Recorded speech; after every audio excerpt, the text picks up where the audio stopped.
The stars glimmered against the backdrop of endless space as the research vessel Horizon drifted through the Ceres sector.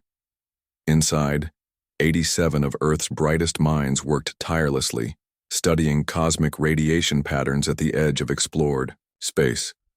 Dr. Lee checked her readings again, frowning at the unusual energy signature appearing on her monitors. "Captain Song, I'm picking up something strange," she called over her shoulder. "Definitely not natural." The captain had barely made it across the bridge when the ship shuddered violently. Emergency lights flashed crimson as the crew scrambled to their stations. "Unknown vessels approaching," the tactical officer shouted. 3, no, 5 ships, nothing like I've ever seen." The massive shadow of the Telan warship engulfed the horizon, dwarfing the human vessel. The research ships' engines whined in protest as a strange energy field locked them in place.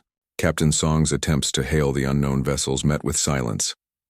Hours later, Dr. Lee found herself lined up with her crewmates in the stark holding bay of the alien ship. The Talons towered over their human captives, their iridescent skin reflecting the harsh lighting. Commander Rawl, distinguished by elaborate markings across his face, observed them with cold detachment. "Your species has ventured too far," he announced through a translation device. "Tell us of Earth's defenses and perhaps some of you will be spared." Days passed in a blur of interrogations. The humans revealed nothing of value, their resistance frustrating the Talons. Dr. Lee, once separated from the others, managed to access a data terminal while her guards were distracted. Her fingers flew across the unfamiliar interface, her expertise in alien computing systems proving invaluable as she gathered information about Talon biology, weapons capabilities, and ship schematics. "They're planning to make an example of us," whispered Engineer Han, who had overheard the guards talking. "They think it will break Earth's will to fight." That night, while the others slept, Dr. Lee modified her personal transmitter to match Talon communication frequencies. "If we don't make it home," she murmured, carefully uploading everything she'd learned. "This information has to." The transmission completed just as the door hissed open. Commander Rawl stood there, his features twisted with rage. "You've been busy, little human," he snarled, yanking the device from her hands. But it was too late. The data was already racing toward Earth. Morning brought grim finality. The 87 humans were marched into a large chamber with stark lighting. Commander Rawl addressed them one final time. "Your defiance is noted but meaningless. Your deaths will serve as the first communication between our peoples." Captain Song stepped forward. "If you do this, you will awaken something you cannot control." Rawl's expression didn't change. Empty threats from a primitive species. The execution was methodical and broadcast on all frequencies. The Talons meant it as a demonstration of power, a warning that resistance was futile. As Dr. Lee faced her end, she closed her eyes with the small comfort that her final act might give Earth a fighting chance. The broadcast reached Earth 23 hours later. It played on every screen across the planet, impossible to block or ignore. The Talons had designed it as psychological warfare, a way to paralyze humans with fear before their invasion began. They couldn't have miscalculated more severely. In homes and offices, on streets and in government chambers, people watched in horrified silence. But as the initial shock faded, something else took its place. Not panic, not surrender, but a cold, focused rage that spread like wildfire across continents. At Global Defense Headquarters in Seoul, General Park watched the footage without blinking. His son, a brilliant xenobiologist, had been among the 87. When the broadcast ended, he didn't speak for several long moments. "They think they know humans," he finally said, his voice steady despite the tear tracks on his face. "They have no idea what they've just awakened." As the recording played on a loop on news channels, another transmission arrived, this one encrypted and addressed to Earth Defense. Dr. Lee's final gift: detailed scans of Talon technology, biological weaknesses, ship layouts, and weapon specifications. Within hours, Earth's nations set aside their differences. Ancient rivals shared resources, scientists collaborated across borders, and military leaders united under a single banner: Production facilities that had made consumer goods just days before were rapidly converted to build weapons designed specifically to exploit Talon vulnerabilities. The aliens expected hysteria, chaos, and eventually submission. Instead, Earth went quiet, a deceptive calm that masked feverish preparation. While the Talons prepared their invasion fleet, confident in their superiority, humanity prepared their response, and it would come with a fury like nothing the galaxy had ever witnessed. The military council chamber had never been so quiet. 12 screens displayed the faces of Earth's defense leaders, while in the center of the room, the holographic replay of the massacre flickered for the 5th time that hour.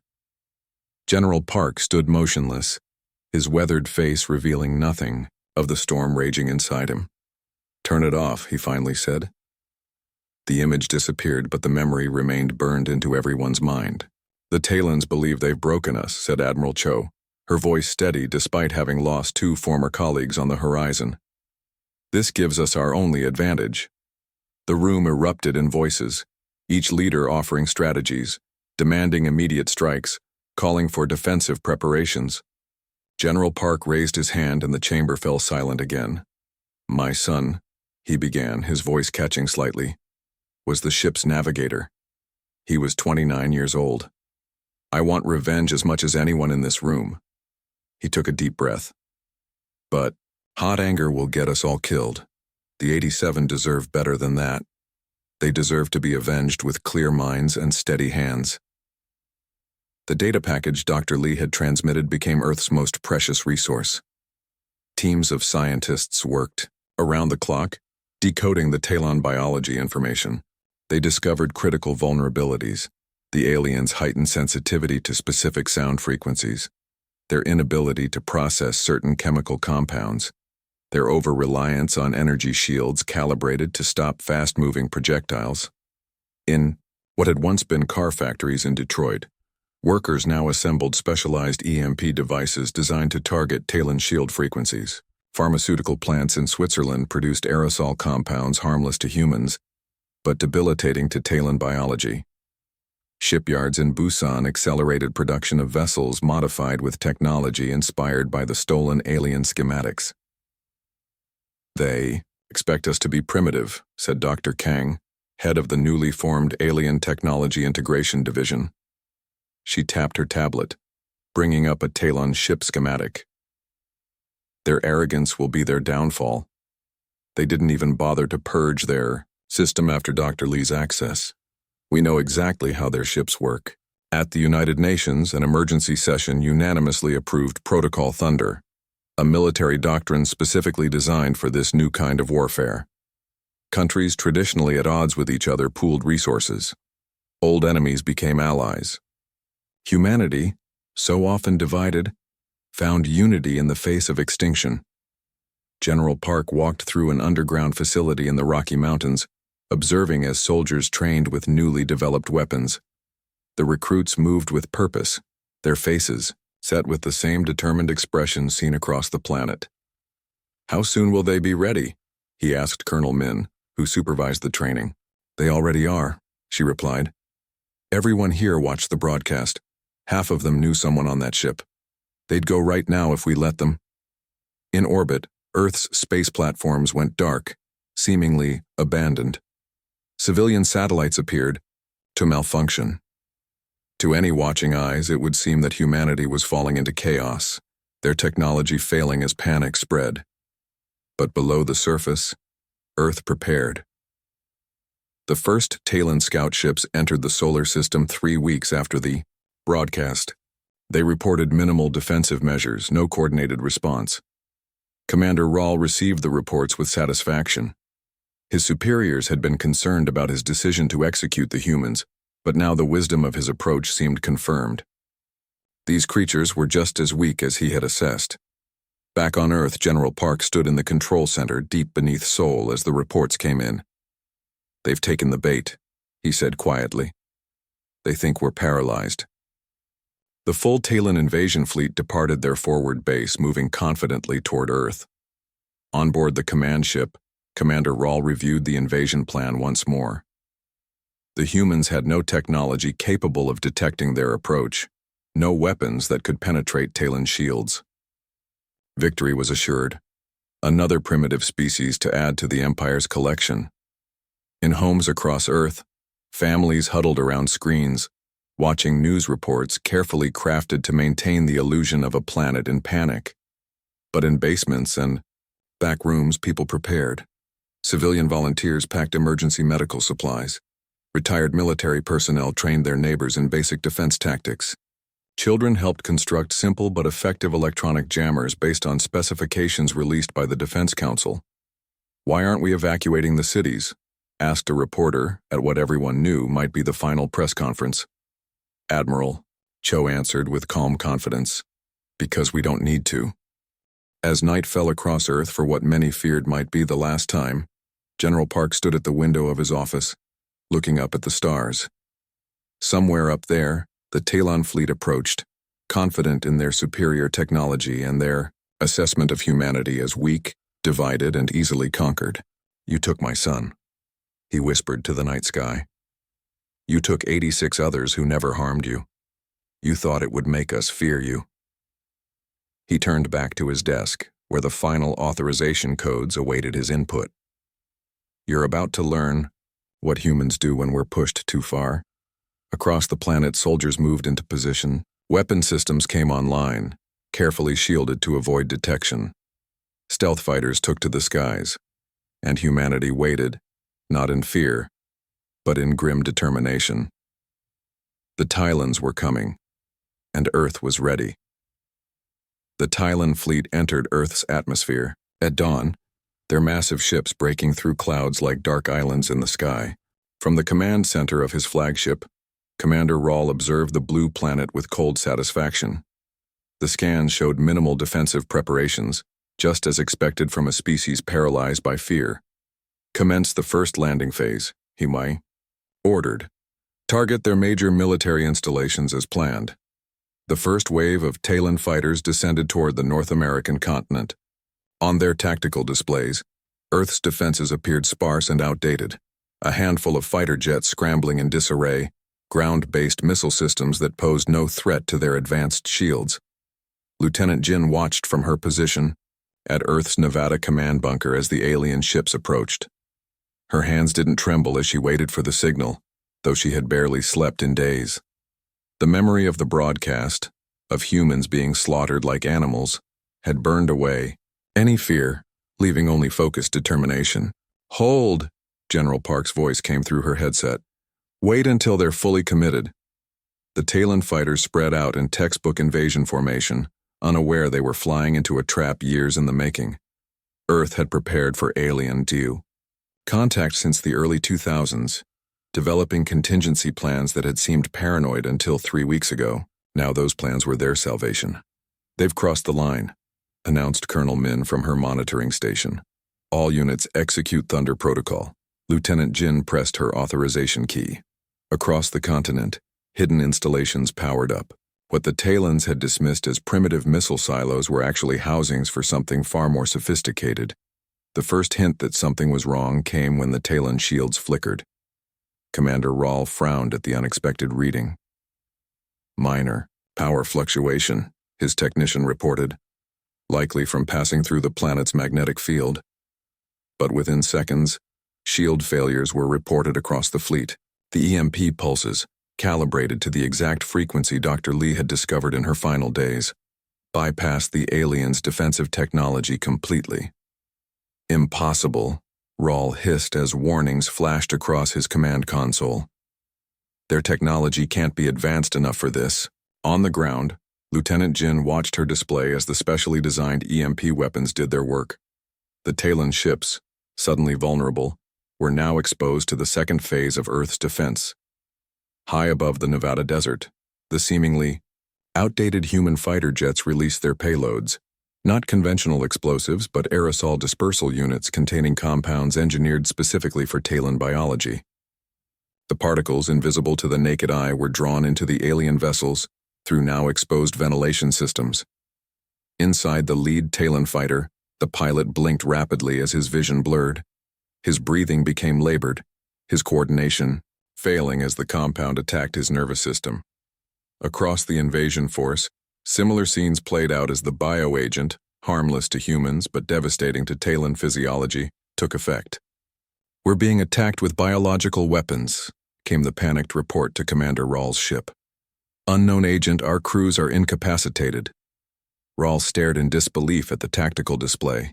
How could these primitives have developed countermeasures so precisely targeted to Talon weaknesses? It was as if the human scientist, he realized with growing horror, the one who accessed our terminal before the execution.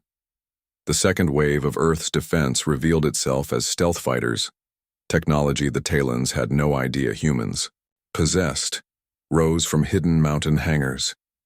These weren't the decoy jets the aliens had detected earlier. These were Earth's true defensive weapons, developed in secret and now unleashed. "All squadrons engage," ordered Admiral Cho from her command carrier in the Pacific. "Remember your training. Hit their vulnerable points exactly as planned." The stealth fighters struck with surgical precision, targeting the now unshielded propulsion systems of the Talon vessels. They knew exactly where to hit. The schematics provided by Dr. Lee had revealed the critical juncture where the alien ship's power cores connected to their engines. On his flagship, Commander Rawl watched in growing panic as his invasion force was systematically dismantled. What should have been a simple subjugation was turning into a military disaster. Ships that had conquered a dozen worlds were falling from the sky, their crews incapacitated, their technology failing against weapons that shouldn't exist. "Full retreat," he ordered, his voice tight with rage. "All vessels withdraw immediately to regroup at the secondary position."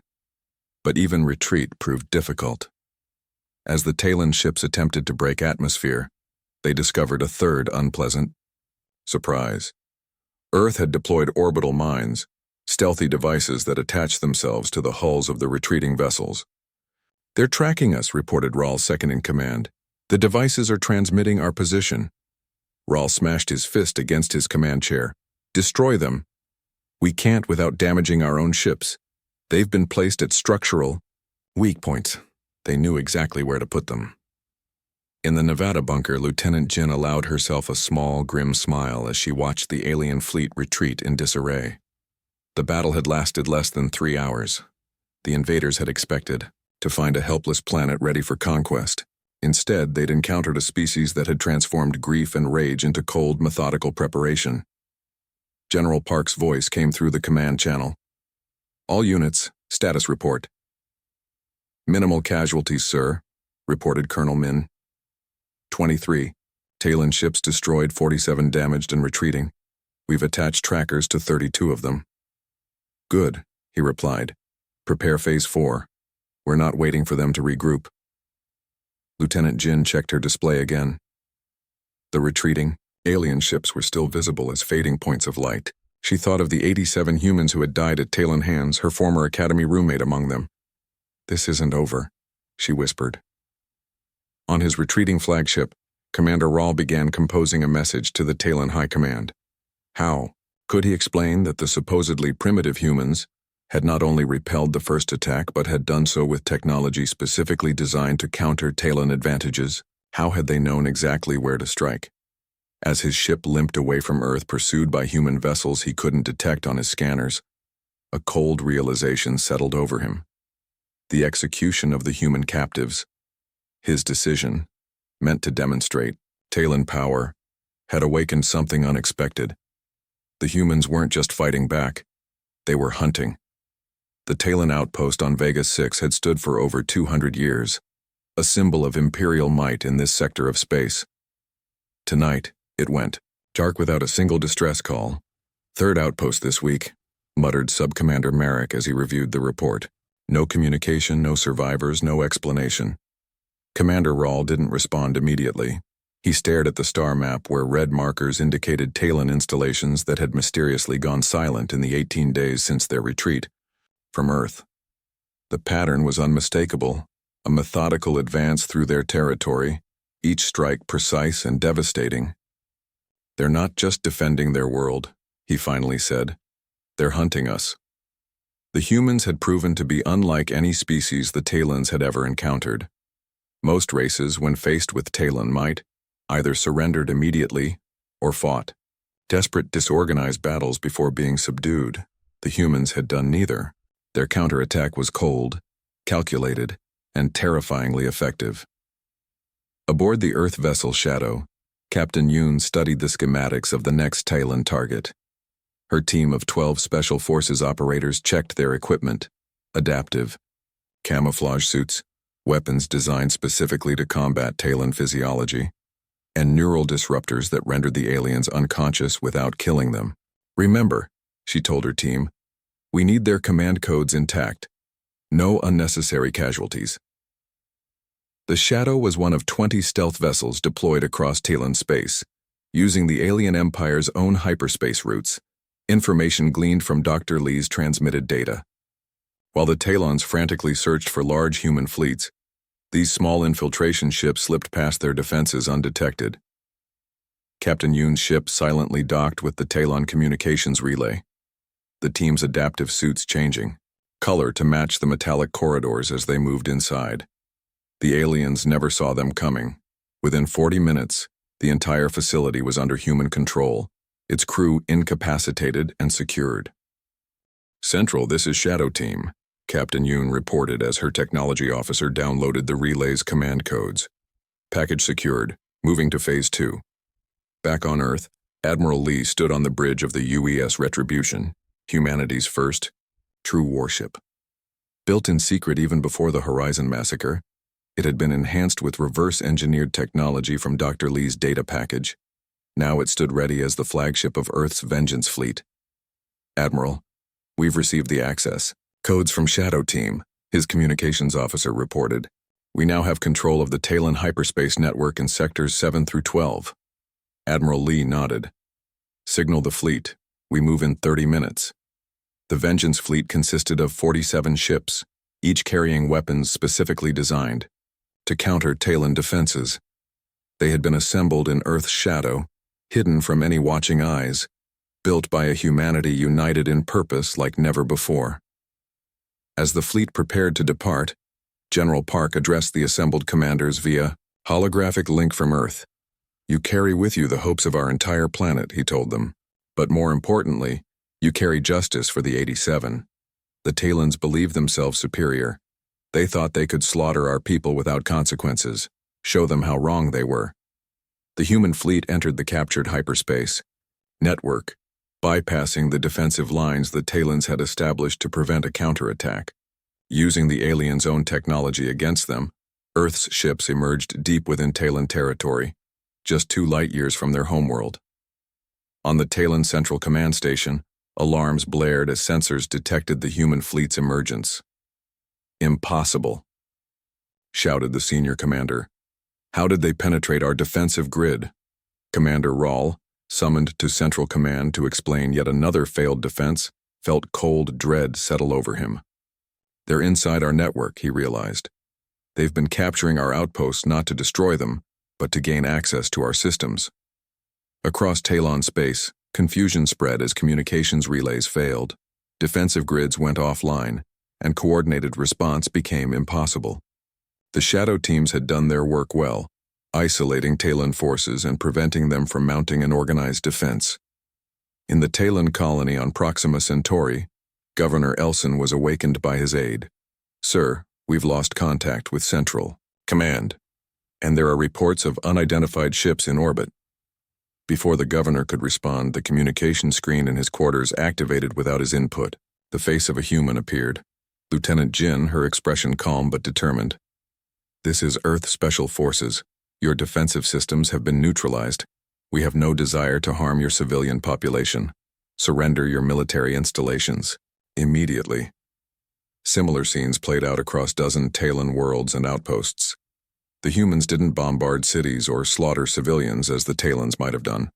Their targets were purely military: command centers, weapons platforms, shipyards. The precision of their attacks left no doubt that they possessed intimate knowledge of Talon infrastructure. Commander Rawl watched helplessly as reports flooded in of human victories across the Empire. How had it come to this? Just weeks ago, He had stood triumphant as he ordered the execution of human prisoners, certain it would break their species' will to resist. They knew, he whispered, the terrible truth finally dawning on him. Somehow they knew everything before they even fought back. On the bridge of the Retribution, Admiral Lee received confirmation that the final phase was ready. All shadow. Teams report mission success, his tactical officer announced. Talon Central Defense Grid is compromised. Path to their homeworld is clear. Admiral Lee thought of the broadcast that had galvanized Earth, the images of humans being executed while the Talons watched with cold detachment. He thought of the memorial wall that had been erected in Geneva, displaying the names and faces of the 87. Take us to the Talon homeworld, he ordered. It's time they understand exactly who they chose to make an enemy of. The Vengeance fleet moved forward, unstoppable now, not seeking to conquer or destroy but to deliver a message that would echo across the galaxy. Humanity would not start wars, but when provoked, they would end them. With a precision and determination that turned even a technologically superior enemy's advantages against them. As the fleet approached the Talon homeworld, Admiral Lee opened a channel to all human ships. Remember why we fight, he said simply. Remember the 87. The Talon capital city gleamed under twin suns, its crystal spires designed to capture and reflect light in dazzling patterns. Today, those same spires reflected something new, the silhouettes of Earth vessels hanging in the sky, their presence an impossibility that had shaken Talon society to its core. No enemy had reached the Talon homeworld in over 5 centuries. Their technological superiority had always ensured victory long before any threat could approach their sacred center. Yet here were the humans, a species they had dismissed as primitive just weeks earlier, their ships positioned with tactical precision above every major military installation. Inside the Great Hall of Communion, the 7 members of the Talon Supreme Council sat in stunned silence. Before them stood Commander Rahl, once their most decorated military leader, now the bearer of unthinkable news. We have no choice, he concluded, his voice hollow. Their technology has neutralized our defenses. They've bypassed our fleets, they've disabled our planetary shields. He paused, the words bitter on his tongue. We must surrender. High Counselor Thala, eldest of the 7, leaned forward. How is this possible? They were nothing. Hardly. More than animals with crude spacecraft. We underestimated them, Rahl admitted. And he faltered. I gave them reason to transform their grief into something terrible. The council chamber's doors opened as an aide rushed in. The human admiral demands to speak with the council. They say we have 1 hour to respond or they will disable our remaining defensive capabilities. Above the planet, Admiral Lee stood on the bridge of the Retribution. Earth's Vengeance fleet had arrived with overwhelming force, but had yet to fire a single shot. This wasn't about destruction, it was about justice.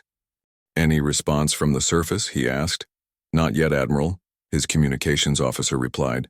But our sensors show they've ceased all military operations. Their ships are powering down. Lieutenant Jin approached with a data tablet.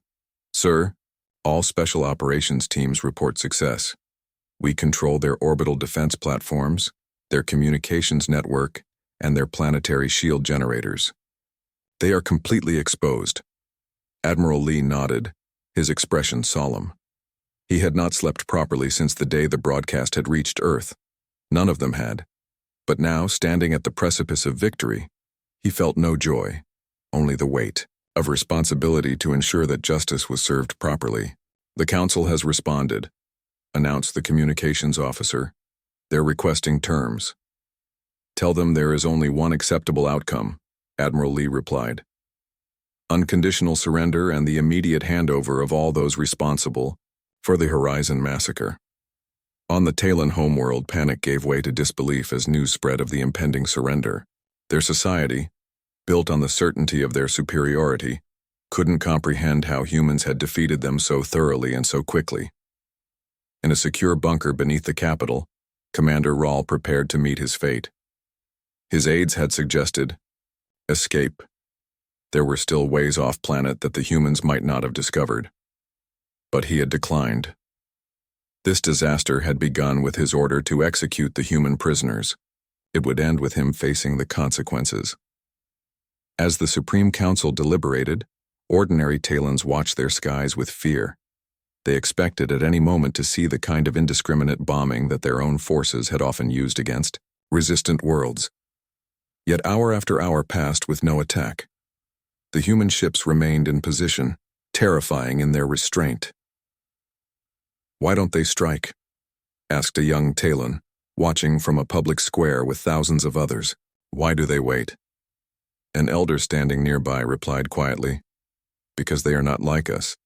They do not seek to destroy, only to deliver justice." 3 days after the fleet's arrival, a single human shuttle descended toward the Great Hall of Communion.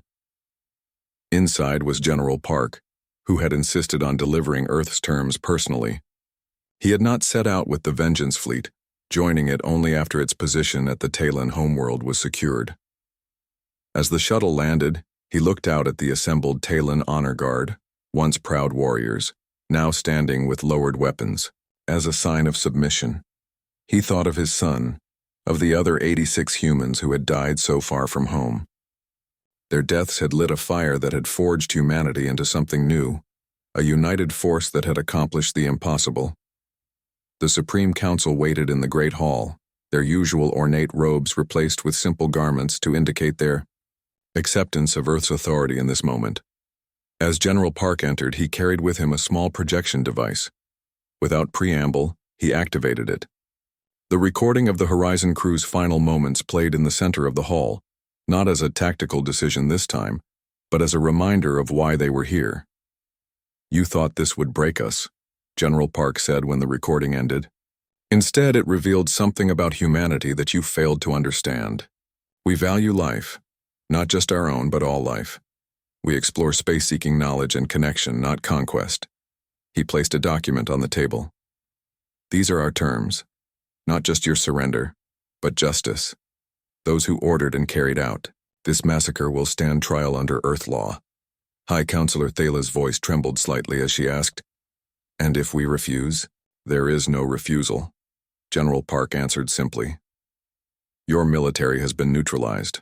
Your defenses have been compromised. We could destroy your civilization if we chose to." He paused, letting the reality sink in.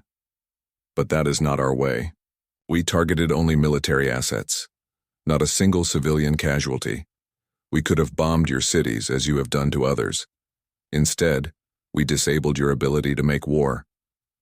Commander Rahl stepped forward from among the Talon officials. "I gave the order," he said. "The responsibility is mine." General Park looked at him without hatred, only a profound weariness. "You will have a fair trial, something you did not offer our people." As the surrender document was signed, observers from both species watched in silence. This was more than the end of a brief, one-sided war. It was the beginning of a new understanding in the galaxy, that humanity's compassion was not weakness, and their restraint was not lack of resolve. In the days that followed, joint human-Talon teams began the work of establishing a memorial on both worlds. On Earth, the monument of the 87 became a place of solemn reflection. On the Talon homeworld, an identical monument served as a permanent reminder of their gravest mistake. As General Park prepared to return to Earth, he stood one last time before the Talon Council. "Remember this," he told them. "We did not come to conquer you. We came for justice, and we exercised restraint even in victory.